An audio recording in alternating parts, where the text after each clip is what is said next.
Trump has never been particularly popular by presidential standards. In his first term, his approval ratings were worse than any of his predecessors, and his second term originally looked likely to follow a similar pattern, with Trump's net approval rating declining steadily in the first 4 months.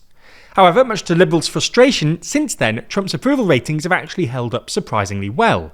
According to Nate Silver's poll aggregator, his net approval rating has essentially hovered at around -7 since May. That is, until late last month, when his approval ratings suddenly started plummeting, and are now, at the time of writing, sitting at a new low of about -13. So in this video, we're going to try our best to figure out what's driving this poll slump, and why it might cause more concern amongst Republicans than previous declines.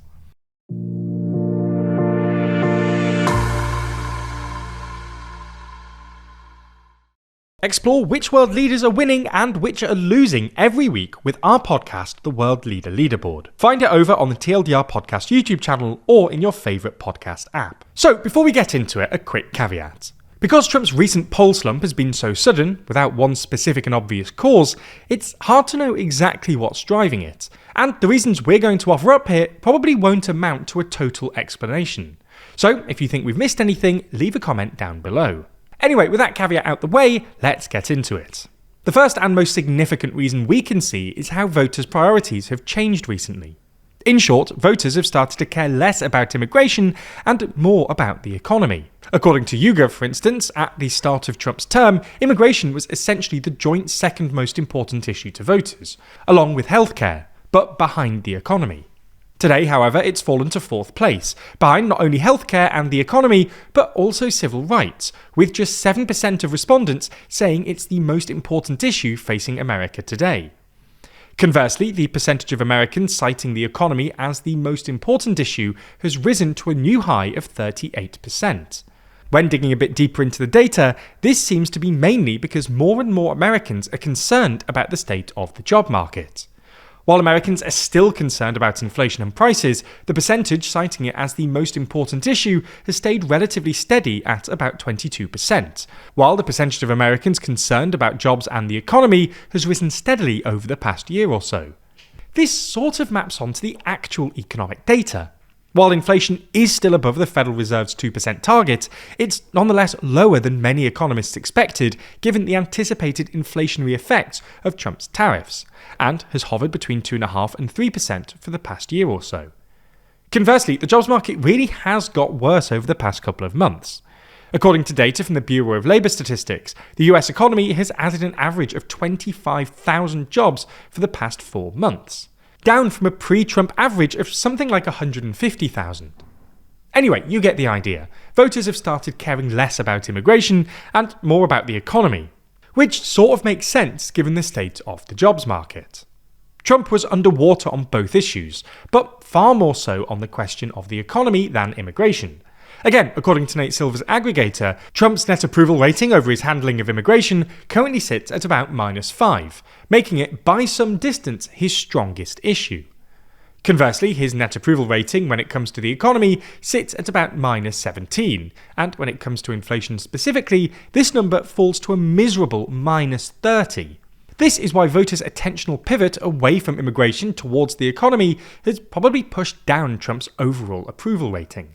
The second potential reason, and this sort of follows on from what we were just talking about, is that polling suggests Americans have also started caring more about the threat Trump apparently poses to America's democracy and institutions. That YouGov polling we just mentioned, for instance, suggests that civil rights has suddenly become Americans' number 2 priority after the economy, with 13% of voters citing it as their top priority. A CNN SSRS poll released earlier this week found something similar. The economy was again the top issue, indicated by 47% of respondents, but in second place was the state of democracy, which 26% of respondents cited as the most important issue facing America. We're not 100% sure why more Americans have suddenly started caring about the state of American democracy. Trump has put pretty much continual pressure on America's institutions since taking office, but it might plausibly have something to do with the recent No Kings protest. Despite the fact that the protests were pretty popular with both Democrats and independents, Trump and his team came out swinging, with congressional Republicans like House Speaker Mike Johnson labelling them as Hate America rallies. On his Truth Social platform, Trump even posted an AI video of himself wearing a crown in a plane with the words King Trump, dropping what looked like poo on the protesters. This was one of the rare Truth Social posts that actually had some cut-through. In other words, while most of Trump's Truth Social posts only reached the most online Americans, according to YouGov, most Americans heard about or saw Trump's AI-generated video, and they really didn't like it. This isn't the only thing that Trump's done that's had cut-through recently. His decision to tear down the White House's East Wing and build a new ballroom, for instance, has gone down badly with most Americans, as has his suggestion that the federal government should pay him $230 million in compensation for previous DOJ investigations. You get the idea. Americans have suddenly started caring more about Trump's apparent assault on America's democratic institutions, perhaps in part because of his reaction to the No Kings protest. Anyway, the third potential reason is the ongoing government shutdown, which has now become the longest in US history. Polling suggests that, while there's a big partisan split, a plurality of voters, including a majority of independents, blame Republicans more than Democrats. YouGov polling from late September, for instance, found that 33% of voters blamed Republicans, while just 27% blamed the Democrats. And another YouGov poll, carried out a couple of weeks later, in early October, found that, while the percentage of voters blaming Democrats had risen to 30%, the percentage blaming Republicans had risen even more, to 41%. As a final thing, we've generally ended previous videos on Trump's approval ratings by noting that, while Trump and the GOP might not be popular at the moment, the Democrats aren't either. This is still the case, but it's worth noting, while congressional Democrats are still very unpopular by historical standards, the Democratic brand has nonetheless seen somewhat of a recovery in recent weeks, and Democrats outperformed the polls at Tuesday's regional elections. Again, Democrats are still unpopular by historical standards, and they enjoy at best a narrow lead over Republicans when it comes to voting intention ahead of the midterms. Nonetheless, the trend lines are now going in the wrong direction for the GOP, and it's something that Trump will want to get a handle on sooner rather than later. If you're interested in major news events like this, you'll have certainly been paying attention to what's happening in the Middle East recently, with the whole region seemingly in a state of flux. The next issue of our magazine Too Long is all about that, with our headline section titled The New Middle East. In it, we run through each country in the region and discuss their future, before reflecting on how recent events have reshaped the Middle East forever. We obviously talk about the Middle East a lot in videos, but this is our most zoomed out, detailed and thought through coverage yet, truly outlining how we see this region re-emerging.